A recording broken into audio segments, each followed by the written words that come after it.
बता दें कि दाऊद इब्राहिम की किसी भी वक्त मौत हो सकती है। आपको बता दें, ये दावा किया जा रहा है कि दाऊद इब्राहिम को जहर दिया गया है, लेकिन उसकी मौत इतनी आसानी से नहीं हो सकती। उसने कई बेगुनाहों की जान ली है। क्या क्या गुनाह उसने किए हैं, दिखाते हैं आपको इस रिपोर्ट के जरिए।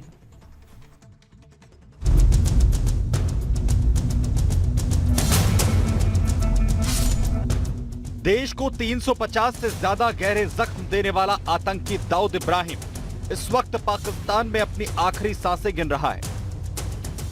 बेशक उसकी हालत देखकर उसके करीबी उसके लिए मौत की दुआ मांग रहे होंगे, लेकिन सैकड़ों बेगुनाहों की हत्या के बाद उसे मिली बद्दुआओं के चलते मौत भी उसका हाथ पकड़ने को तैयार नहीं है।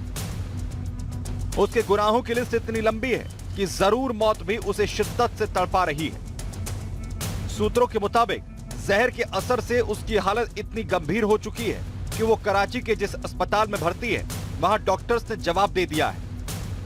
जानकारों का कहना है कि जहर के असर से उसका जिस्म नीला पड़ चुका है।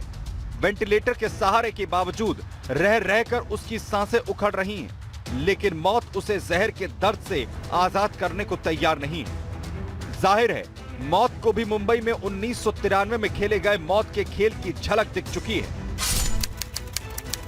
तारीख 12 मार्च 1993। बॉम्बे स्टॉक एक्सचेंज में सब कुछ सामान्य था।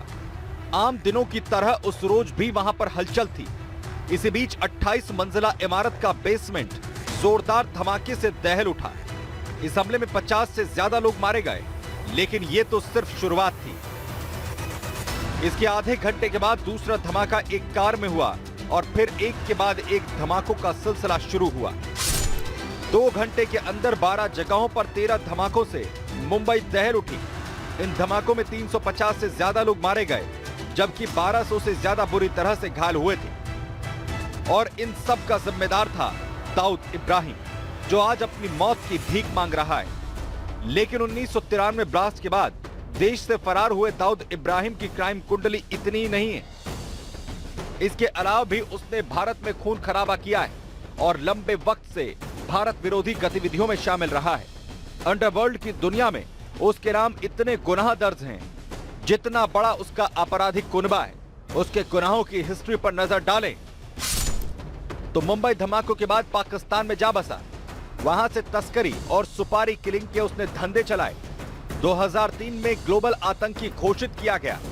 2011 में दुनिया का टॉप आतंकी बन गया और दुनिया के कई देशों में इसका गैंग भी एक्टिव है। लेकिन गुनाह के दलदल में पूरी तरह से समा चुका दाऊद आज उस मुकाम पर खड़ा है जहां उसके अपने इसके लिए मौत की दुआएं कर रहे हैं, लेकिन मौत है कि इसे तड़पाने के पहले साथ ले जाने को तैयार नहीं है।